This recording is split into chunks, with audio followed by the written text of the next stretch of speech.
ভাই এই যে কলার দোকানদারকে দেখছিলেন? এই দোকানের মালিক আমি ভাই। আপনি? ভাই কলা লাগবো? হ্যাঁ লাগবে তো একটা কলা। বড় আছে হইব আপনার লেগে। ভাই আপনি কলা বেচা আপনার যে অবস্থান আর আমি কি, হ্যাঁ ভাই? এই তো ভাই আছি আপনি বলতে ভাই আলহামদুলিল্লাহ। কলা কয় আলি দিম ভাই? কলা কত করে ভাই? আলি 30 টাকা।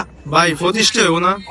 না ভাই হইতো না, এই ব্যবসা দিয়ে তুলছি বুঝেন না, 1 টাকাও ছাড়ন যাইবো না। নিলে নেন, না নিলে কিছু করার নেই। কয় আলি দিম ভাই? ভাই আমি একলা মানুষ, কয়া লিবি কেরু, আমার একটা কলা দেন। এই মিয়া, একটা কলা বিচ্ছে আমার পোষাইবো? আমি এই অবস্থা নিয়ে একটা কলা বিচ্ছে আমু জান বেস্তাম না, জান মিয়া। ठीक है।